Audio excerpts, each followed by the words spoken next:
Welcome to What a Creep, the show with Margot Donohue and Sonia Mansfield, talking about creeps from the past to the present. This is your quick guide to the biggest creeps, jerks, assholes, and losers, the best of the worst. From two nice ladies who want the world to be a little less creepy.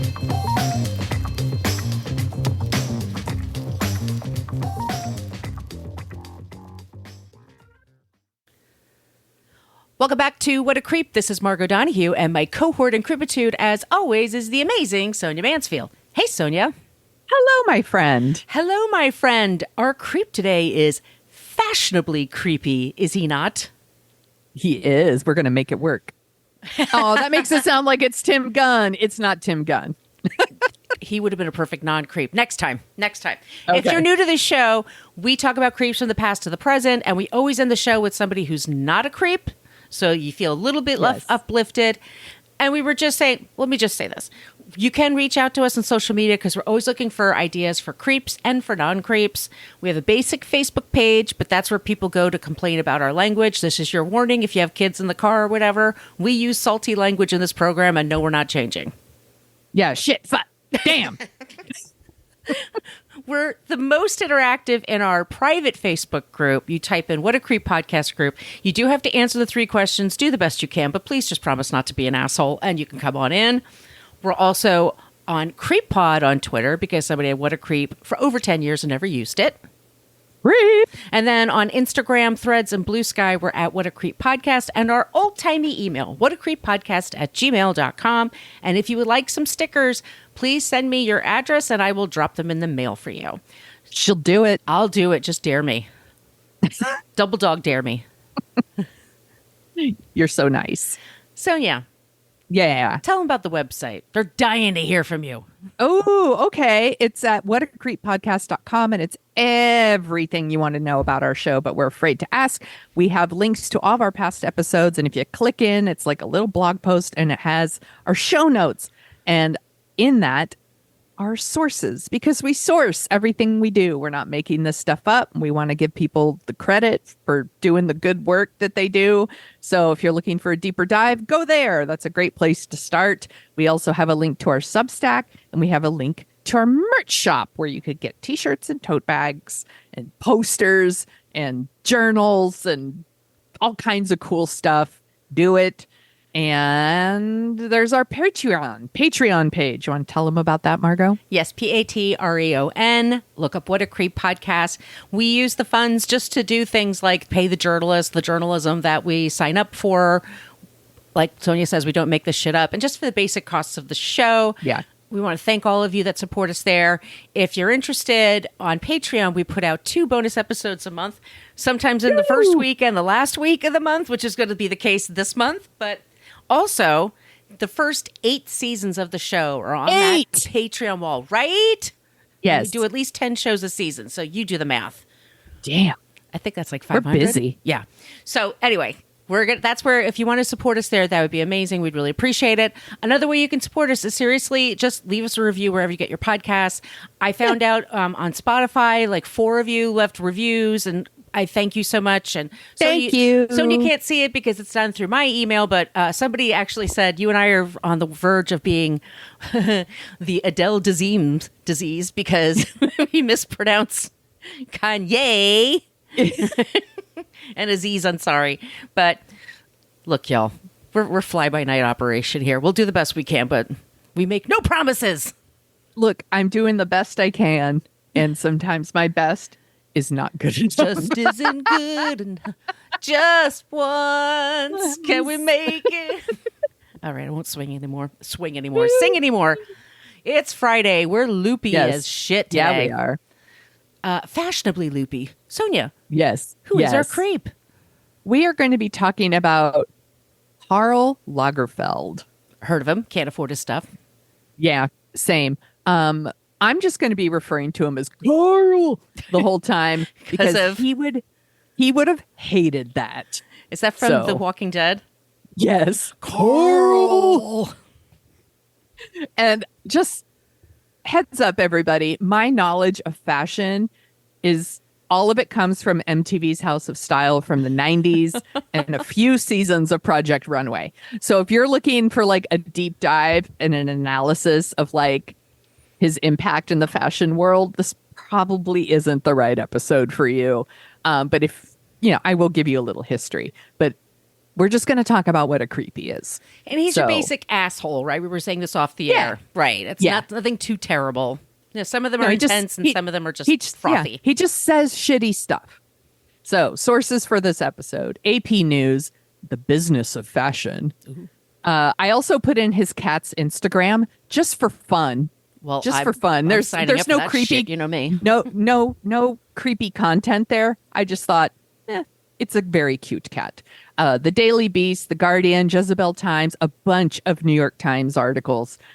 Time, Yahoo News, Your Tango, which is like a gossipy site. The best astrology is on Your Tango, by the way. Oh, there you go. It's such a good site. Ooh. And then, of course, Wikipedia. Our man Karl was a fashion designer best known for heading Chanel for over 30 years. He also designed at Fendi, and he had his own label under his name. We also, by the way, we covered Coco Chanel, but I think that's on the Patreon wall. So, okay, good to know, because I'm not going to get into that stuff. So, yeah, it's not about her. He was one of the first fashion designers to like channel their leadership into being a public figure. He developed this image of himself as like the Kaiser, quote unquote, and he was like this too cool snob. Dark sunglasses, fingerless gloves, a ponytail, like that just got him like so much attention wherever he went in the fashion circles. And he was a big deal. Like celebrities worked with him. He totally redid Chanel and made it cool and hip. And when he died, the New York Times wrote 6 different stories about him throughout the year. I counted. Like they could not stop writing about him. So, he may be a fashion icon, but our man Karl was also fatphobic, racist, and misogynistic. He was a creep. So let's start at the beginning. Karl Otto Lagerfeld was born in Hamburg, Germany, September 10th, 1933. Maybe. For years, claimed he was born in 1938. Then he wrote a diet book, because of course he did. And he said he was born in 1936. Okay. Then years later, he was like, no, I was born in 1935. To throw people. Yeah. As a lady at a certain age, I kind of get it. I'm not going to. It's a mystery. He would also like.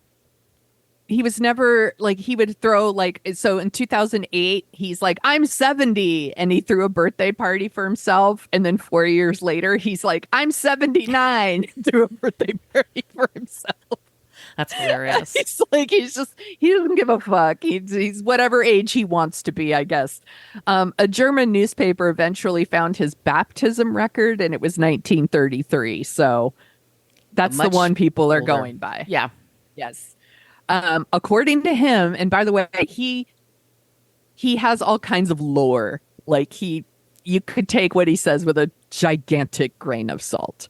According to him, he was raised in a castle in North Germany. He was the heir to like a milk fortune.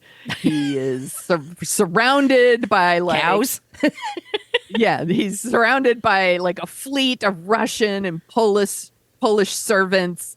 But in reality, like the castle was like a middle-class home where they were plagued by wartime food shortages, just like everybody else.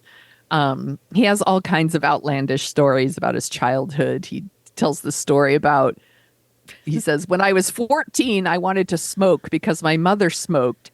But my mother said, you shouldn't smoke. Your hands are not beautiful. And that would show, and it would show when you smoke. Oh, that's why he did the fingerless gloves. Yes. Yeah, Madonna does the same thing because she's very self-conscious of her hands. Yes. That's an asshole mother remark, by the way. Yeah, right. He has all kinds of stories about her. He also said that when you talk to her and she asked a question, you had to answer quickly and you had to be funny. And if you thought of an answer 10 minutes later, she would slap him. That's what he says. Achtung! Yes. If it's true, who knows? He went to Paris as a teenager. He didn't go to like an art school or fashion school or anything like that, but he did enter a fashion competition, and he won like the prize for like best coat or whatever. And actually, best lederhosen. Best lederhosen. Was it Yves Saint Laurent? Did I pronounce that right? Laurent. Yeah. Yves. Okay. He also won like in the dress category that same year. Apparently, they had quite the competition. Yeah. From there, he was hired at various like couture fashion houses. I'm not going to list them all because whatever. But he left them in the 60s. He started a freelance career where he was looking to get into like more like still do couture, but also ready to wear, which was like very in vogue in the 60s. So he went to Fendi, he went to Chloe, and then he ended up at Chanel, and that's where he really made his mark. And he worked with all the very famous supermodels, the Linda Evangelistas, the Claudia Schifers, the Christy Turlingtons. He teamed up with director Baz Luhrmann and Nicole Kidman and made like short promotional films to promote Chanel. He did all kinds of other movies with like Kristen Stewart and singer Pharrell Williams and promoting Chanel. And he made Chanel very, very cool. And I think that fashion line was really known for like almost like kind of dowdy suits almost that like maybe the queen would wear or something. Yeah, when Coco was in charge, the black suit was a big. Yes. Yeah. Yeah, so he was, super famous, and his runway shows were like the thing for everyone to go to, and his professional life was really big, but his personal life he kept it pretty secretive. He did have an 18-year relationship with someone named Jacques de Brashear. Brashear died of AIDS in 1989. Pearl says that him and this man, even though they were together for like 18 years, he says that they were never like physically together, even though they were together. Again, take whatever he says with a giant grain of salt. But he obviously cared about him very much. And like when he was in the hospital, like Karl stayed there in a cot by his bedside until, which is, really, really sad. And AIDS was no fucking joke in the 80s. It was watched and the band played on that shit. It was like a plague. It was awful. After that, Karl always lived alone. He had an apartment in the left bank. It was just filled with books and clothes. And then he had his cat, which I believe you pronounce Choupette. And adorable cat. Adorable. Again, white, has fluffy? Yes. Looks like Sarah. Yeah, my sweet Sarah. Like sweet Sarah. R.I.P. Yes. Yeah, you could still go to her Instagram. Very cute cat. And he spoiled this cat. Like, she had a maid. Hello, she wore diamond necklaces. Like, apparently he stole her from like another person who, like, a friend was like, hey, will you watch my cat for me? And then they didn't. He just never gave the cat back. Jesus. Your cat died. Yeah, he sells my cat now. No, wasn't that a Melrose Place? Like somebody like stole someone's cat, and it was like Kimberly. It was like your cat died. Probably. Y'all let me know. Yeah. Yeah. But, so he's very sweet to his cat, and we love it when people are good to their pets, but he's still a creep. So let's get into it. I've got a nice list here for us. He's pretty racist. One time he put Claudia Schiffer in blackface for a photo shoot. He did it again where he put her in yellow face. Oh, great. He doesn't care, if you're like, I'm offended. He's like, don't care. He also, when Germany was taking in Muslim refugees, like he said that was an affront to Holocaust victims. Okay. Whatever. Like, yeah, fuck off. He was very fatphobic. Very. Didn't he get fat for a while? Wasn't he? Yeah. So he put on weight, and then Pudgy. he actually, and apparently he struggled with like food and weight his whole life. He's in the fashion industry too. That's Yes. not, Yeah, he lost like 100 pounds in 1 year, and then he wrote a book called the Karl Lagerfeld Diet. What is it? Broth? It's just Air? like Cigarettes? it's just page after page of don't eat, don't eat, don't eat, don't eat. Like, Nine in different fonts. Like, I don't know. He loathed people who were overweight. Like, he said that anorexia is not as dangerous as junk food or television, that fashion was a healthy motivation to lose weight. He once said that no one wants to see curvy women. And he said, you've got fat mothers with their bags of chips sitting in front of the television saying that thin models are ugly. When asked about Chanel's responsibility to represent real people, he said that that's a bore and it's ridiculous to do so. Ridiculous. He's committed to being a shithead. I kind of admire the game. Yeah. He once said about Adele, she's a little too fat.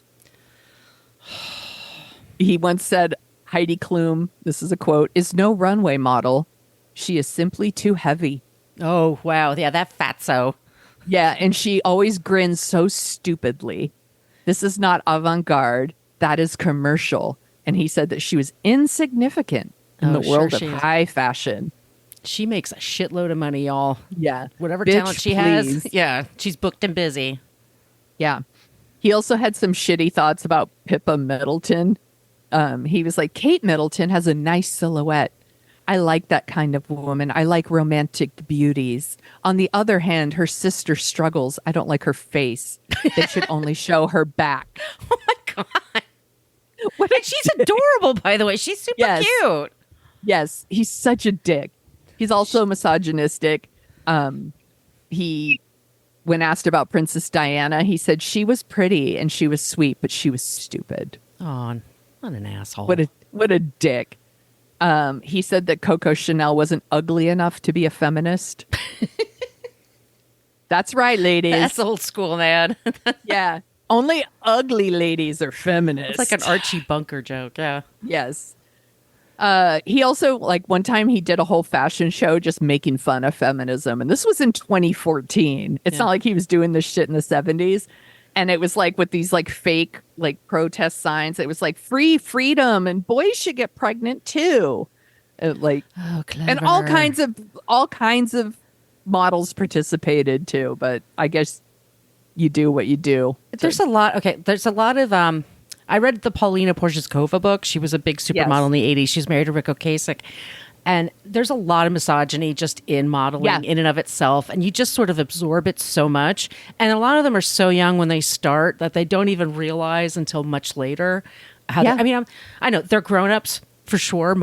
Sometimes a lot of them are really like only 16, 17. But it's anyway. The same with child actors. Right. They grow up with it. They grow up with it. So, I mean... Yeah, I would love for them to slap him in the head with one of those signs when they're done, but yeah, he's the one with the power. Yes, exactly, and it will surprise no one to hear that he was very shitty about the Me Too movement, and he would say, "I'm fed up with it." Oh, you tired? He said, "It's unbelievable. If you don't want your pants pulled about, don't become a model. Join a nunnery." Oh, for fuck's sakes. Yes. Where would he be without the models, by the way? Right? And then he went on to say, like, you know, he's shocked that, and he referred to the actresses as starlets. So he's like, I'm shocked that these starlets took 20 years to remember what happened. You know, like trauma isn't a thing, or, the fear of retaliation for speaking up. I mean, like, what happened this week? Harvey Weinstein's conviction was overturned for stupid fucking reasons. Yes, like too many women testify what a creep he is. I've seen enough Law and Order. I know that is a strategy you're allowed to use in court, but apparently, could you imagine? Sorry, too many women testified that you're rapey. Yeah. Anyway, Why don't women come forward, Sonia? Why don't they speak up sooner? Why? Any model who came forward, he described them as stupid, toxic, sordid creatures. Like, what an asshole. Yeah. one time this man, his name is Dominique Strauss-Kahn, and he was from the like International Monetary Fund, like I don't know, some like German bank or whatever. He was accused of sexually assaulting a maid in a hotel. Oh, in New York. Yes. Yeah, I remember that. Yeah, and when he like flew back to his like homeland, Carl sent him flowers. Sent him flowers and said, he's really charming. He's fun. He's great. He's a sweet guy as long as you're not a woman. Yeah, we're just half the population, dipshit. Yeah. And also, he's kind of a snobby asshole. Like, you know, on top of, first of all, he's a gay man who, while supporting same-sex marriage, said he was, quote, less keen on same-sex couples being allowed to adopt. Like, just because you don't want kids. Right. By the way, he said, I hate all children. And I was like, look, that's fine. Lots of people don't like kids. That's but he's not like, that's not a deal breaker for me. Yeah. He also said that, like, you know, he loathed short men. And I'm like, okay, again, I'm like, some people, it's just not your type.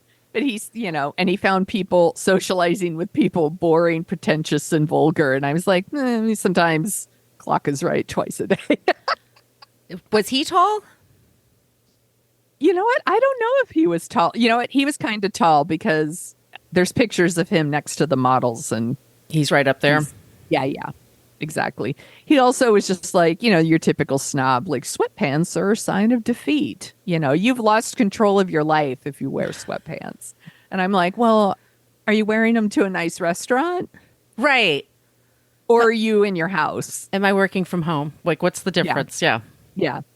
So our man Carl died February 19th. Oh, shit. I didn't write down what year it was. It was just a couple years ago. Did I write it at the beginning?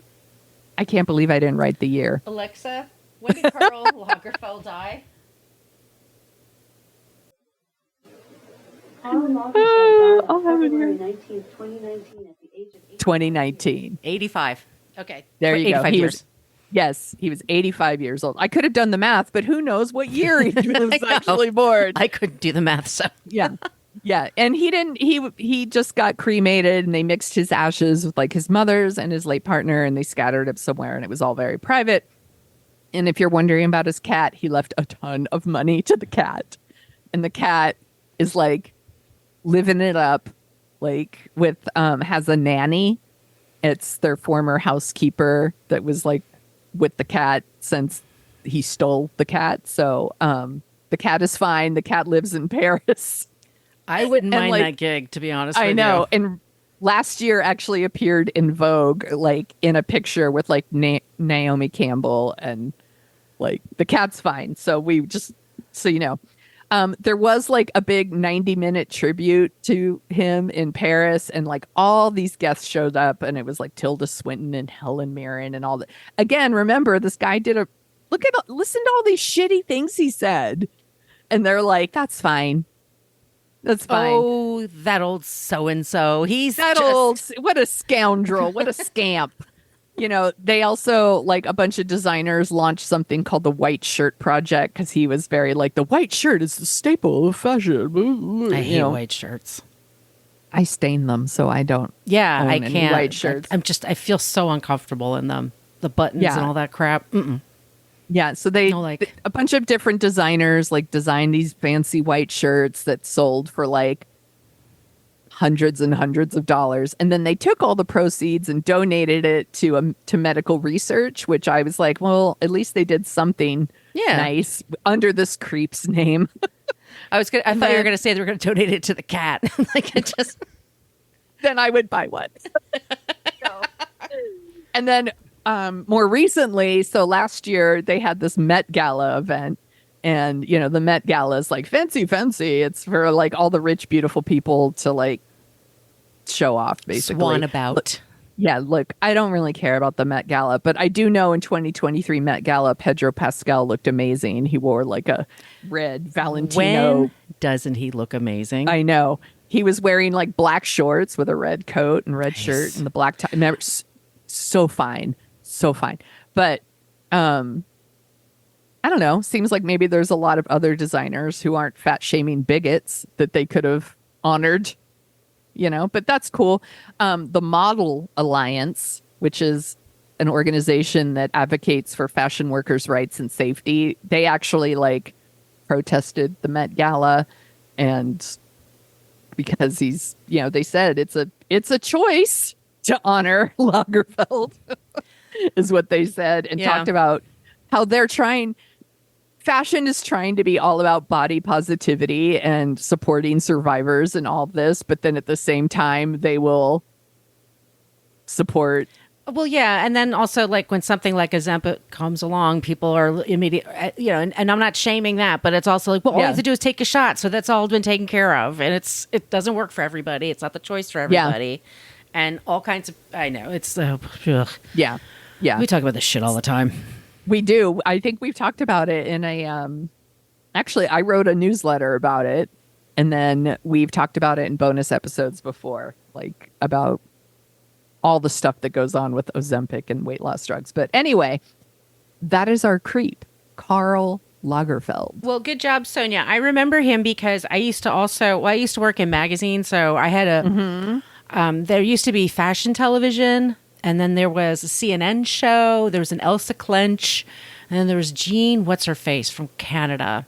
But the editors would go to the shows, and then you tried to get your editor in front of the camera. And the Byzantine system of getting I only want to do if it's Dolce & Gabbana. Well, I will only take your editor-in-chief. Well, then she has to do this. Anyway, him and that cat, and he was always fanning himself. He was a character. He was a true character. And I mean, if he were just quirky and weird, I don't give a shit. I wouldn't care at all. Leave your money to your pets, He's not the only one, by the way. Lots of people do this. Yeah, we get attached to our pets, and we want to make sure they're okay when we're gone. I mean, that is a concern, absolutely. But yeah, the fat shame, and not supporting the Me Too movement, making fun of survivors. Yeah, the fat shaming, and there's a lot of men that are survivors of it too, of sexual assault, and they're in the fashion industry too. Exactly. We talked just about shitty. that. Yeah. Just such privilege. What a creep. All right, Sonia. Creep. So because of all the things that are happening in the world, I was like, who am I going to pick for a non-creep? Who in fashion is not a creep? And it's kind of slim pickings.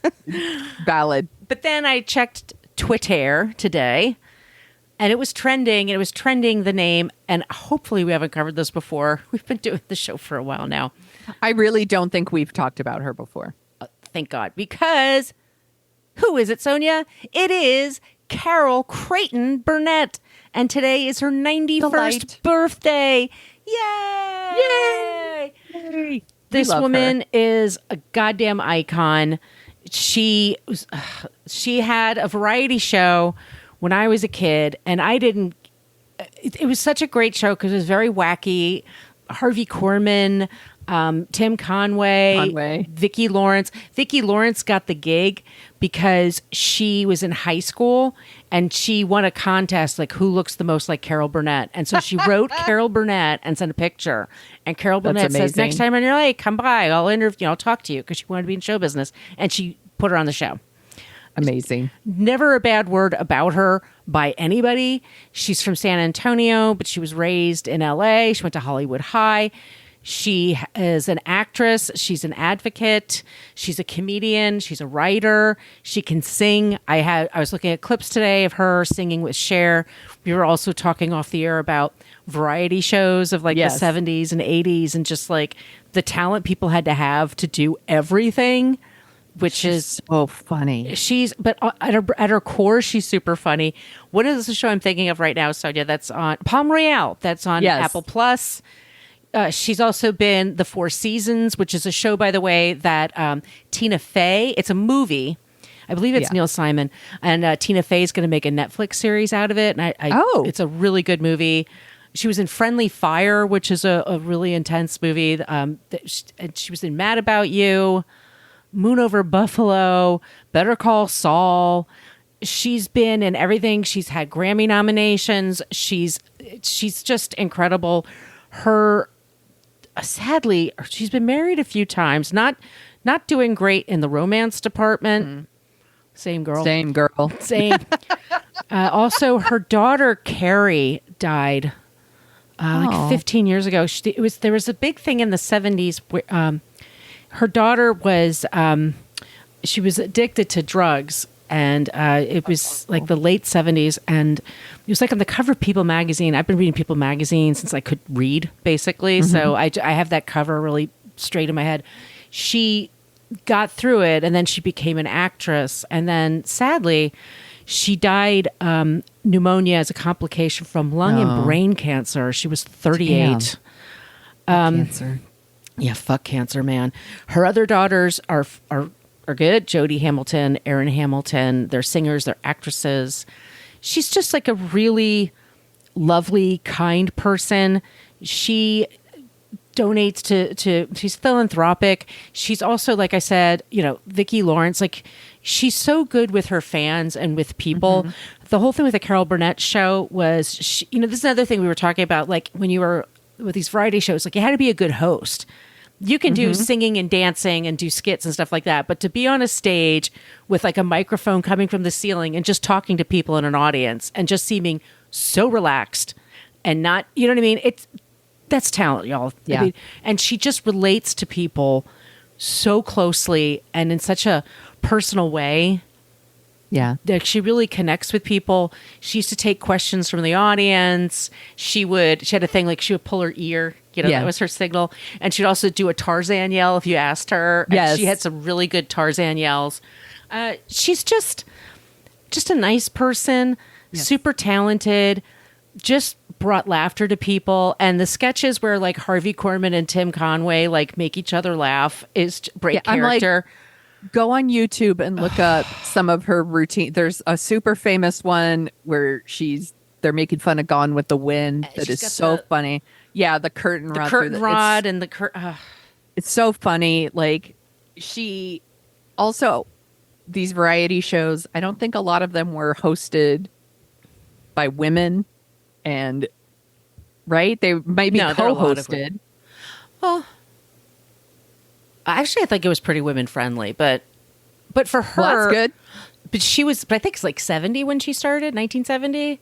Like there weren't a lot of women then, for sure. Yeah, like she is definitely right, because she is somebody who I think she became so successful that then they were like, okay, Cher, you can have a show. Okay, Tony Tennille. Yes. Okay, Marie Osmond. Like, but like you said, a lot of them are in pairings. But yeah, anyone who wants to say, so you're right. I'm sorry. I'm shutting up. Yo, no, you don't need to shut up. Not ever. We don't rehearse this part in case you can't tell. You don't ever need to shut up. But when people are like, women aren't funny, like, bitch, watch some Carol Burnett. Like, she's so funny. Yeah, she's the best. And she's somebody that like comedians, she's a comedian's comedian, right? Like they just worship her. But like I said, she can also act, she can sing, she could dance. I mean, she just does a little bit of everything, and I can't do any of those things. No, I'm the person, I've said, like, I go to musicals and I cry my eyes out. The dumbest musical, I'll just like sit there weeping because I'm so impressed with the talent, just like they can do everything. Like it just really fills my heart with joy. And she's just such a kind person on top of that. And she's still with us, and let's just remember that and just appreciate her while she's here. Yeah, let her know. Let her know that you appreciate. Yes. Don't wait. So that's our non-creep, Carol Burnett. Good pick, my friend. All right, that's the show today. It's a quickie bit of, a goodie bit of quickie, or quickie goodie, whatever. Yeah, whatever. If you like the sound of our voices, we co-host a podcast called Dorking Out, where we dork out about movies. What are we currently dorking out about this week? The Jerk. The Jerk, Steve Martin. Yeah, we're warm for his form. For you. What are we talking about next, Sonia? Oh, I can't wait. We're going to talk about the talented Mr. Ripley. Both of us have watched the mini-series, or the, I guess, limited series. I don't know if it's going to be a series. It's called Limited Series. Yes, and it's on Netflix, and it was really, really good. And obviously, we got to watch the movie now. We have to. It's 1999's The Talented Mr. Ripley, and it's available for streaming everywhere. All those places I mentioned at the top of the show, if you want to send us your suggestions for creeps and or non-creeps. We love it when you use the Annie Potts GIF. We got one from Ghostbusters, but you could be clever, just send us an email. whatacreeppodcast@gmail.com. And Sonia, where can they find you? You can find me at thesoniashow.com and The Sonia Show on Twitter, Instagram, Blue Sky, TikTok. Not really the Facebook. I only go there for the What a Creep group. So you can always find me in the What a Creep group. How about you, my friend? You could find me Brooklyn Fit Chick. That's my site. That's where I am for Instagram and Threads. And then I'm at Brooklyn Margot for Twitter and also for the TikTok, as long as that exists. Is it still existing? I don't know. Yeah, I hope for so. a couple more months anyway. Right. Try that shit from my cold, dead hands. All right, everybody. In the meantime, thank you for listening. Please subscribe. That way you'll never miss an episode. Be nice. Be kind. Don't be a creep. Be a creep. Thank you for listening to us talk about creeps. You can follow us at What a Creep Podcast on Facebook, Twitter, and Instagram. But don't follow us too closely. You can email us your creepy stories at whatacreeppodcast@gmail.com. But please keep your dick pics to yourself.